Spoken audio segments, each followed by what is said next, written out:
একটুখানি ভাবুন তো, হঠাৎ কোনো এক সকালে আপনি এমন এক অচেনা পৃথিবীতে নিজেকে একাকী আবিষ্কার করলেন, যেখানে কোনো ঘর বাড়ি নেই, কোনো মানুষ নেই। আপনি পথ হারিয়ে অনবরত কাঁদছেন, আর আপনার কলিজার টুকরো জীবনসঙ্গী আপনার থেকে হাজার হাজার মাইল দূরে অন্য এক মরুভূমিতে একাকী কাঁদছেন। মাঝখানে রয়েছে এক প্রকাণ্ড সমুদ্র এবং হাজার হাজার মাইলের দুর্গম পথ। একে অপরকে ফিরে পাওয়ার জন্য আপনারা অনবরত কাঁদছেন এবং আল্লাহর দরবারে শত শত বছর ধরে তওবা করছেন। হ্যাঁ, এটি মানব ইতিহাসের একদম শুরুর সবচেয়ে আবেগঘন ও ঐতিহাসিক একটি সত্য কাহিনী।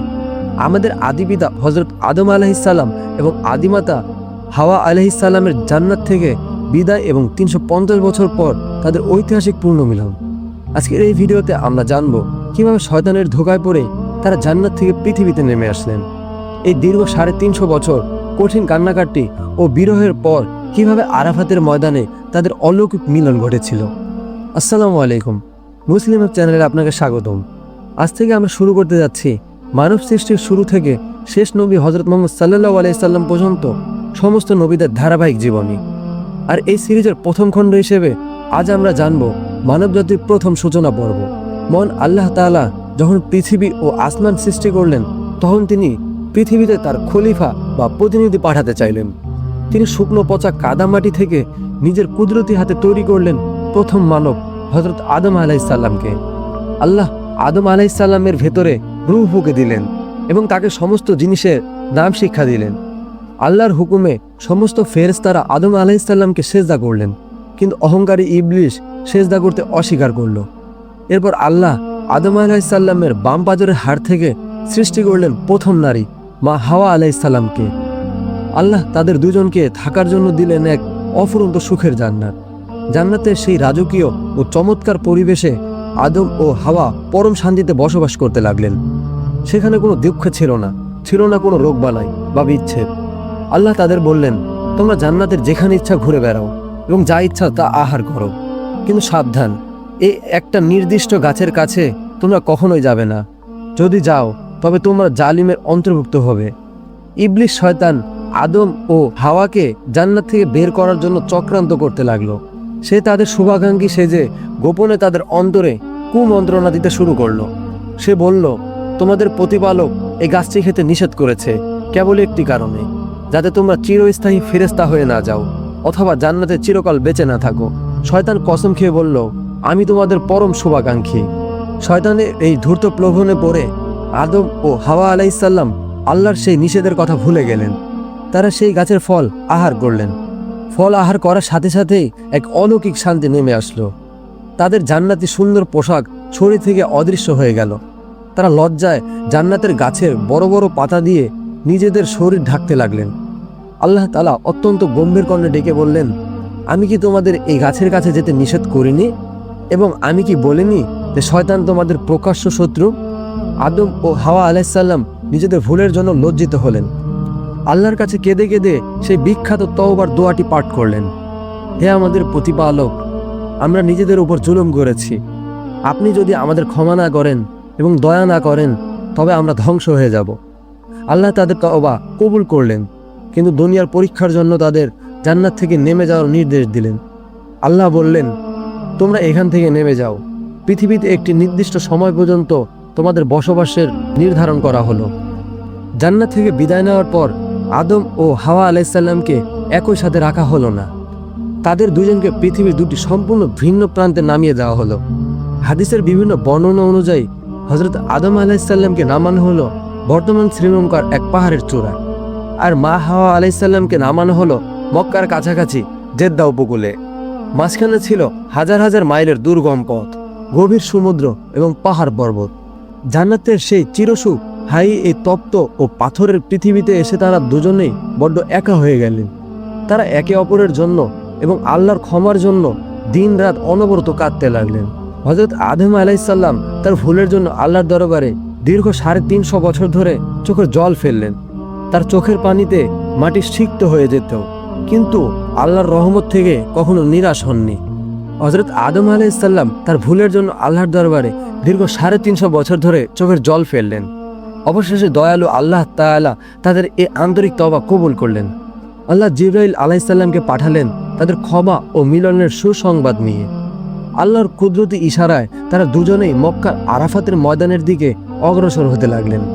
শ্রীলঙ্কা থেকে সুদীর্ঘ পথ পাড়ি দিয়ে আসলেন আদি পিতা হজরত আদম আলাইহিসসালাম, আর জেদ্দা থেকে মরুভূমির তপ্ত পথ পাড়ি দিয়ে আসলেন আদিমাতা মা হাওয়া আলাইহিসসালাম। অবশেষে মক্কার আরাফাত ময়দানে জাবালে রহমত বা দয়ার পাহাড়ে এসে তারা মুখোমুখি হলেন। দীর্ঘ 350 বছরের বিরহ ও বিচ্ছেদের পর তাদের চোখ জুড়ানো দেখা হলো। তারা একে অপরকে চিনে নিলেন এবং আবেগে জড়িয়ে ধরে কাঁদতে লাগলেন। সেই ঐতিহাসিক মিলনের স্থানটি আজ আরাফাতের ময়দানে নামে পরিচিত, যেখানে হাজিরা হজের দিন একত্রিত হন। আল্লাহ তাদের দোয়া কবুল করে তাদের জীবনে পুনরায় বরকত ও প্রশান্তি ফিরিয়ে দিলেন। এবার শুরু হলো পৃথিবীর বুকে মানব বংশ বিস্তারের প্রথম নতুন অধ্যায়। তারা মক্কার মিনা প্রান্তরে বসবাস শুরু করলেন। মা হাওয়া আলাইহিসসালামকে একে একে গর্ভধারণ করতে লাগলেন। আল্লাহর কুদরতে প্রতিবারই মা হাওয়ার গর্ভে যমজ সন্তান জন্ম নিত, যার একটি ছেলে এবং অন্যটি মেয়ে। বংশ বিস্তারের জন্য আল্লাহ তাআলা একটি বিশেষ নিয়ম ঠিক করে দিলেন। নিয়মটি ছিল এক গর্ভে জন্ম নেওয়া ভাই ও বোনের সাথে অন্য গর্ভে জন্ম নেওয়া ভাই বোনের বিবাহ হবে। এভাবে ধীরে ধীরে মানুষের সংখ্যা বাড়তে লাগলো। ইতিহাসের অন্যতম বিখ্যাত ঘটনা ঘটেছিল আদমের 2 পুত্র হাবিল ও কাবিলকে নিয়ে। কাবিলের সাথে জন্ম নেওয়া বোন আকলিমা ছিল অত্যন্ত সুন্দরী, আর হাবিলের সাথে জন্ম নেওয়া বোন লিউজা ছিল সাধারণ রূপের। আল্লাহর নিয়ম অনুযায়ী হাবিলের বিয়ে হওয়ার কথা ছিল আকলিমার সাথে, কিন্তু হিংসুক কাবিল এটি মেনে নিতে চাইল না। সে নিজেই আকলিমাকে বিয়ে করার জন্য জেদ ধরল। হযরত আদম আলাইহিসসালাম এই সমস্যার সমাধানের জন্য তাদের দুজনকে কুরবানি করার নির্দেশ দিলেন।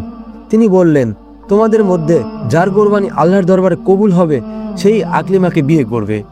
হাবিল ছিল অত্যন্ত সরল ও ঈমানদার মানুষ। সে পশুপালন করত।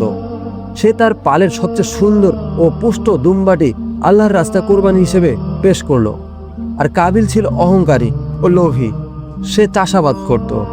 সে তার নষ্ট ও খারাপ কিছু ফসল কোরবানির হিসেবে দিল। সে যুগে কোরবানির কবুল হওয়ার নিয়ম ছিল আসমান থেকে আগুন এসে সে কোরবানি পুড়িয়ে নিয়ে যেত।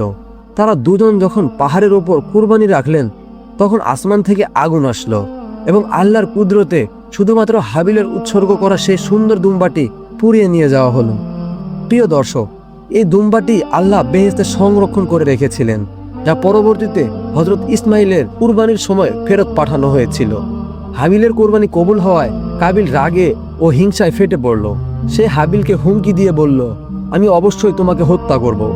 হাবিল অত্যন্ত শান্ত হয়ে জবাব দিলেন, আল্লাহ তো শুধু মুত্তাকিদেরই কোরবানি কবুল করেন। তুমি যদি আমাকে হত্যা করতে হাত তোলো, তবুও আমি তোমাকে হত্যা করতে হাত তুলব না। নিশ্চয়ই আমি বিশ্বজগতের প্রতিপালক আল্লাহর ভয় করি। একদিন সুযোগ বুঝে ক্রোধে উন্মত্ত কাবিল একটি ভারী পাথর দিয়ে ঘুমন্ত হাবিলকে আঘাত করে হত্যা করল। এটি ছিল পৃথিবীর বুকে প্রথম হত্যাকাণ্ড এবং প্রথম কোনো মানুষের মৃত্যুর ঘটনা। হাবিলকে হত্যা করার পর কাবিল বুঝতে পারছিল না এই লাশটি নিয়ে সে কি করবে। আল্লাহ তাআলা সেখানে 2টি কাক পাঠালেন। কাক দুটি নিজেদের মাঝে মারামারি করল এবং একটি কাক অন্য কাককে মেরে ফেলল। এরপর জীবিত কাকটি মাটি খুঁড়ে মৃত কাকটিকে কবর দিয়ে দিল। এই দৃশ্য দেখে কাবিলের নিজের ভুলের জন্য অনুতপ্ত হলো এবং মাটি খুঁড়ে হাবিলকে দাফন করল। হাবিলের মৃত্যুর পর আদম ও হাওয়া আলাইহিসসালাম অত্যন্ত ভেঙে পড়লেন। আল্লাহ তাদের সান্ত্বনা দিতে পরবর্তী সময়ে আরেকটি নেককার পুত্র সন্তান দান করলেন, যার নাম রাখা হয়েছিল হযরত শীস আলাইহিসসালাম, যার অর্থ আল্লাহর উপহার। হযরত আদম আলাইহিসসালাম দীর্ঘ প্রায় 950 বছর পৃথিবীতে বেঁচে ছিলেন। মৃত্যুর পূর্বে তিনি তার পুত্র শীস আলাইহিসসালামকে নবী হিসেবে মনোনীত করে যান। অবশেষে মৃত্যু ফেরেশতা মালাকুল মাউত যখন আসলেন, তখন আদম আলাইহিসসালাম শান্ত মনে মৃত্যুর কোলে ঢলে পড়লেন।